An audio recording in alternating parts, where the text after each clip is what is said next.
down to it, we do it, we used to it, up to it, down to it, we do it, we used to it. What's up, everyone?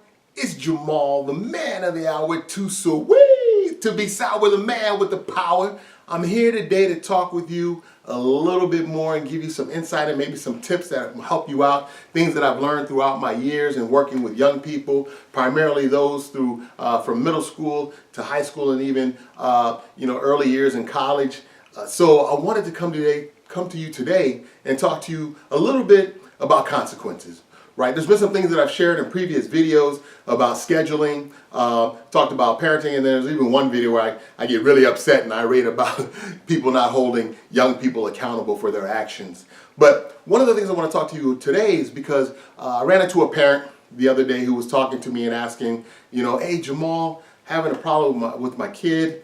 I've done everything that I possibly could to help them out with them accomplishing the things that they said they need to set out to do. And so what I've done is I decided to consequence them. I decided to punish them. I decided to take away their cell phone, take away their games that they like to play as far as PlayStation or PlayStation 4 and things of that nature. And I was like, okay, that's cool. That sounds good. There's some things you're doing. Not allowing them to watch TV in general. And I'm like, okay, that sounds good. So what I ended up finding out is, and the person was saying to me, they're like, but nothing's working. They don't seem to care. They don't want to adhere to the rules that I have in place still, and I'm really, really frustrated. And I was at first a little stumped, and I was like, okay, so they're not doing A, so then you did A. They're not doing B, so then you did B, and then C, and then you do C. So what's going on here? And I was a little stumped, to be honest, in the beginning. So I had to process through what they were hoping would happen and then what would happen if they consequenced them. And so the hope, of course, of the consequence is to pull the child back in line to do those things that you want them to do. So then I began to think. I sat back and I paused. And I said, well, what's really going on here maybe?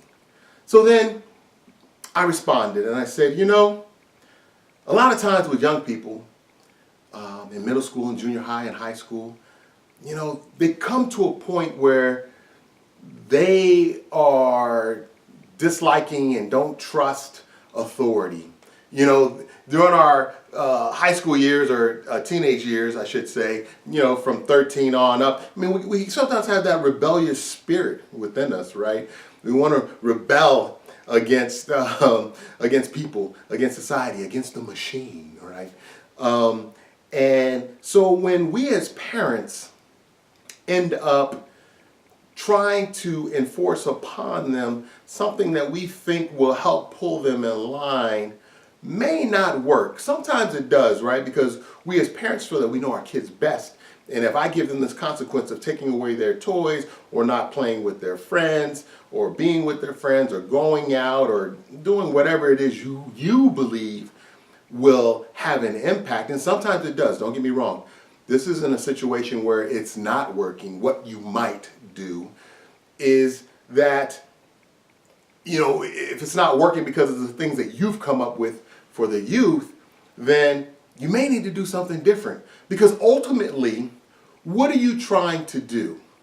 You're trying to help the young person make good decisions that will impact them positively. So doing their homework, contributing to the family by doing their chores, being kind to other people. There's a whole slew of different things, right, that you're hoping that your consequence will do to get them back in line. And you're using things that you believe will help them. And so here's something that I would say to you, and I learned this through my years, is that you may not have the best answer. What? I know you're the parent.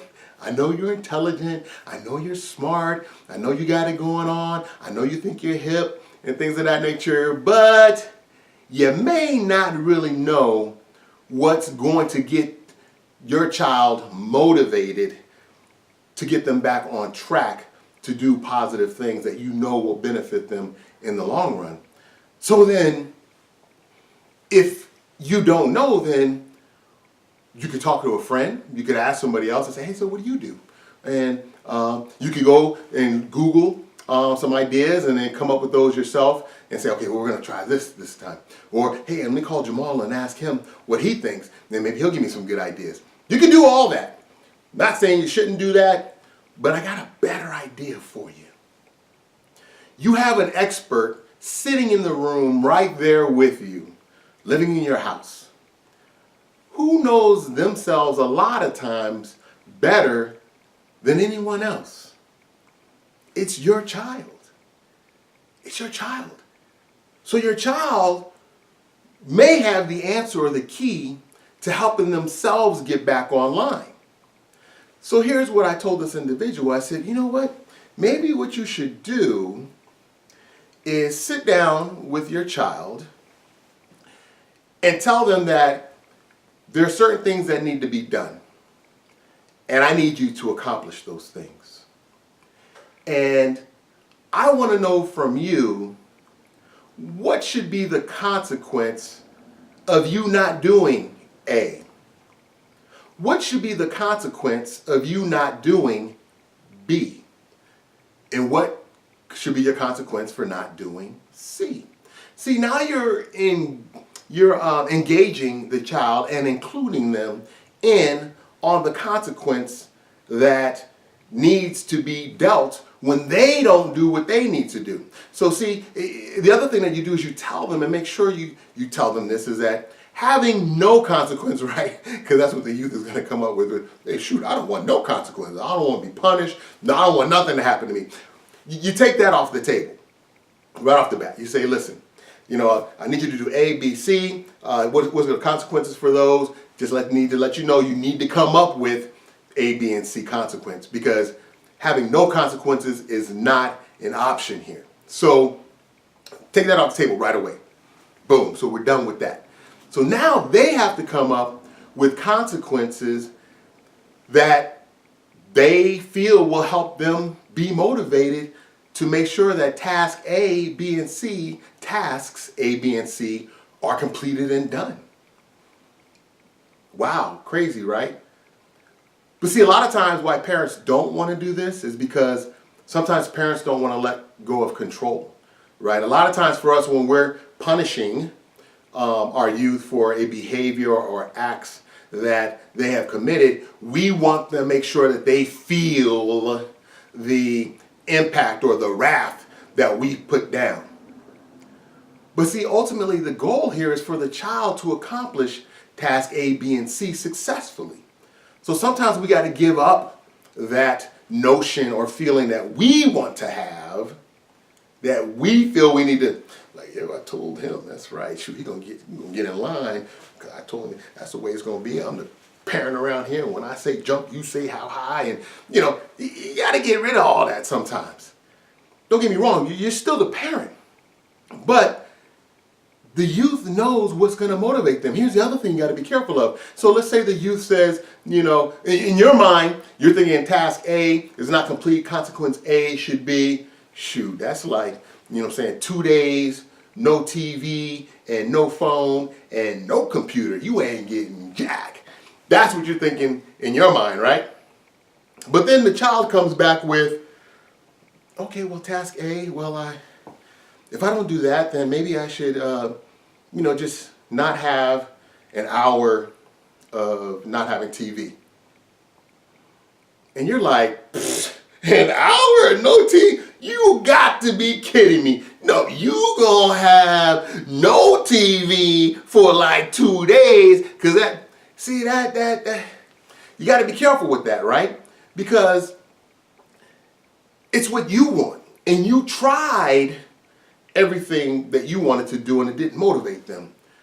But sometimes less is more. Say it again, sometimes less is more.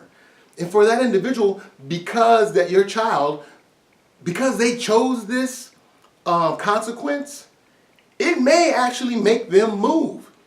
The other reason being is they came up with this consequence, so they know that it's their fault, that they don't have what they would like or want to do. It's their fault. It's their consequence. So now that's going to trigger them to be like, whoa, wait a minute. Okay, no 1 hour TV. See, this also helps with the reduction of the argument when you have to give the consequence. Because you can be like, well, this is something that you came up with. This is something that you said you were going to, do for a consequence. So you need to do it. It's not my consequence. This is what you came up with. Helps reduce that argument of, Dad, oh, Mom, you suck. You're always telling me to do this, that, and the other. No. This is what you chose. And if you think about it, it's also helping them to think about their behaviors, right? Because ultimately, that's what we're trying to do, is help them think about their behaviors and what they do and the consequences of those behaviors. And they get to kind of regulate themselves. Because there's things even as you as an adult that you have to do sometimes that, like consequencing yourself, because you've done something habitually over time or made a mistake a couple of times, and you're like, okay, I'm going to consequence myself for not doing what I said I was going to do. And so this is a way to begin to train them thinking about that also. So like for me, not hypothetical, but for me, I know that I love being around people and going out and have a good time. I love karaoke, and a lot of times the karaoke events that I go to and shows, they're always in the evening time at night. And I had a friend of mine actually, call me one night, and I had something I needed to do the next day. I had to be there. I needed to be fresh. I needed to be bushy-tailed and bright-eyed and ready to go because I was going to be presenting. But karaoke is normally from like 9 to 12, 1 o'clock, and I like to get in there and get my songs in and do my thing. And I know I get excited and I overdo it and overstay, because I could have told myself, well, yeah, I can go out with you, man. I just need to get home by 10 o'clock, 10:30, but that only gives me an hour and a half to participate in the singing. But you know what I ended up doing? Because I've made mistakes before, I decided, I told him, listen, I can't do that. Because I get excited and I go overboard and I want to put in more songs. And so it's just best for me not to go. Because if I do go, what's going to end up happening is I'm not going to be fresh the next day. And I'm not going to do well in front of this group of adults and key people in this community. And I need to be that. And I had to learn that over time. There was 2 or 3 times where I made that mistake of being out too late and hanging out and had to be up and fresh, bushy-tailed and ready to facilitate and present and get the crowd going and all that. And I'm just garbage. And I wasn't 100%, and I hate that feeling. I really dislike it. And so I learned after 2 or 3 times, like, okay, listen, I got to stop that. So again, that's just an example of how that plays out into our adult life when we begin to work with our youth now, because ultimately that's what we're trying to do.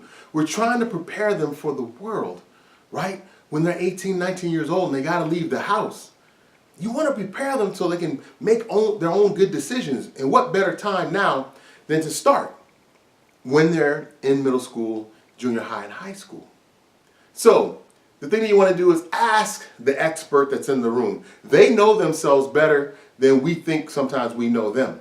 And sometimes you do know them better than they know themselves.